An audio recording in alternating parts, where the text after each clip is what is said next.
एमा बिस्तर के नीचे छिपकर कांप रही थी। अचानक एक भयानक पैर नीचे कूद आया। उसके हर पैर में 10-10 उंगलियां थीं, जो लंबी लंबी होकर जमीन पर रेंगने लगी, मानो एमा को तलाश रही हों। एमा ने सांस रोक ली, जरा सा भी हिलने की हिम्मत नहीं की।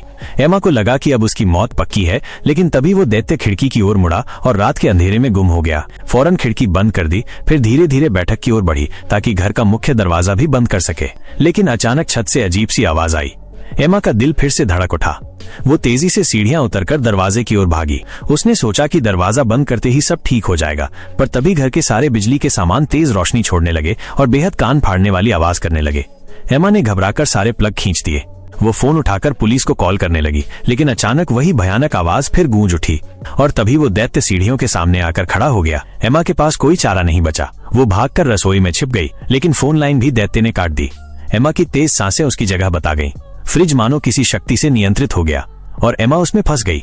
यहीं उसने उस दैत्य का असली रूप देखा। वो दरअसल एक बड़ी बड़ी आंखों वाला एलियन था। एमा ने चीखते हुए अपनी पूरी ताकत झोंक दी, दरवाजे की ओर भागी, लेकिन एलियन ने दरवाजे को ही नियंत्रित कर लिया। एमा बेहोश होकर गिर पड़ी। जब होश आया तो उसने पाया कि उसका शरीर अपने काबू में ही नहीं है। घबराकर उसने पास पड़ी नुकीली चीज उठा ली और गलती से एलियन के सिर में घोंप दी। एलियन वहीं ढेर हो गया, लेकिन डर से एमा फिर बेहोश हो गई। सुबह जब एमा की आंख खुली तो उसे यकीन हो गया कि रात का सब कुछ सच था। उसने कपड़े से एलियन को ढक दिया और पुलिस को कॉल करने की सोची, लेकिन घर का फोन और सारे इलेक्ट्रॉनिक सामान हमेशा के लिए खराब हो चुके थे। एमा मदद लेने बाहर निकली, पर सड़कें सुनसान थीं। एक एम्बुलेंस पलटी पड़ी थी और कई घरों पर हमले के निशान थे। स्पष्ट था कि रात को सिर्फ उसी पर हमला नहीं हुआ था। अचानक आकाश में काले बादल छा गए और धीरे धीरे उसकी ओर बढ़ने लगे। एमा घर की ओर भागी तो देखा कि सारे गायब हुए पड़ोसी इकट्ठा खड़े थे। सभी लोग दाहिना हाथ उठाए बादलों को टकटकी लगाए देख रहे थे। उनके गले में कुछ अजीब सा रेंगता हुआ लग रहा था। तभी उनमें से एक आदमी, जॉन, ने एमा को देख लिया। वो बगैर रुके भागती चली गई। घर पहुंचकर उसने देखा कि कल रात मारा गया एलियन तेजी से सड़ चुका है। उसके मुंह से गंदा सा कीचड़नुमा पदार्थ बह रहा था, जो घर के बाहर तक एक सीधी लकीर बना रहा था।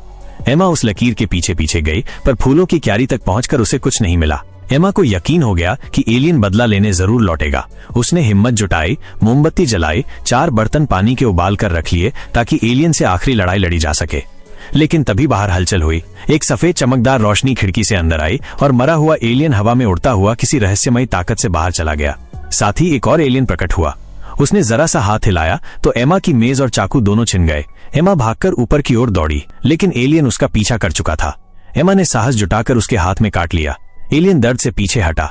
एमा ने मौका पाकर खौलते पानी का बर्तन उसके ऊपर उड़ेल दिया। एलियन तड़प उठा। एमा फिर स्टोर रूम में घुसकर दरवाजा बंद कर ली, पर एलियन ने दरवाजा तोड़ डाला। एमा ने झाड़ू उठाई, पर एलियन ने उसे तोड़कर